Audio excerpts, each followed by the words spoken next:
আমরা গুলশানে যাচ্ছি। বিএনপির দলীয় কার্যালয়ের সামনে আমাদের সহকর্মী শওকত মঞ্জুর শান্ত অপেক্ষা করছেন।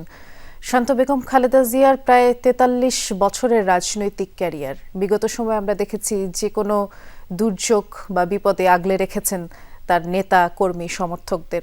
অন্যান্য দলের মানুষও তো আসছেন এই কার্যালয়ের সামনে, কি বলছেন তারা? বৃষ্টি সন্ধ্যার পর থেকেই কিন্তু এখানে অসংখ্য মানুষ এসেছেন যারা বিএনপিকে ভালোবাসেন। বিএনপির নেতাকর্মীরা যেমন রয়েছেন, পাশাপাশি বিভিন্ন রাজনৈতিক দলের শীর্ষস্থানীয় নেতারাও কিন্তু এসেছেন। তারা এসে যেই বক্তব্যগুলো দিচ্ছেন, যেমনটি বেগম খালেদা জিয়ার প্রতি তাদের শ্রদ্ধা যেমন জানাচ্ছেন, পাশাপাশি তারা কিন্তু এই কথাটিও বলছেন যে বাংলাদেশের সৃষ্টির লগ্ন থেকে আজ অবধি বেগম খালেদা জিয়া কিন্তু ইতিহাসের সাক্ষী এবং বেগম খালেদা জিয়ার নেতৃত্বে বাংলাদেশের যে উন্নয়ন হয়েছে, বাংলাদেশের যে কর্মপরিকল্পনা হয়েছে, সেই স্মৃতিগুলো অমলিন। এবং বাংলাদেশের যারা আপামর জনসাধারণ রয়েছেন তারা কিন্তু যুগ যুগ ধরে তার স্মৃতি মনে রাখবেন।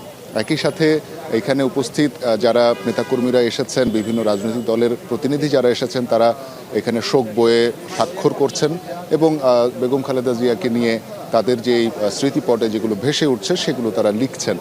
একই সাথে সাংবাদিকদের সাথে কথা বলার সময় গণমাধ্যমে তারা যতটুকু জানাচ্ছেন যে তার যে অবদান, সেই অবদান চির অমলিন হয়ে থাকবে এবং বাংলাদেশ যে নেতৃত্ব শূন্যতা তৈরি হলো, এই শূন্যতা আসলে কোনোভাবে কাটবে কি না সেটা নিয়ে তারা সন্দেহ প্রকাশ করেছেন। একই সাথে তারা বলেছেন যে গণতন্ত্রের জন্য তার যেই সংগ্রাম, গণতন্ত্রের প্রতি তার যে অবদান এবং দেশের আপামর জনসাধারণের জন্য তার যে ভালোবাসা, সেই ভালোবাসায় সিক্ত থাকবে বাংলাদেশ। বৃষ্টি, শুনছিলাম আপনার মাধ্যমে। ধন্যবাদ।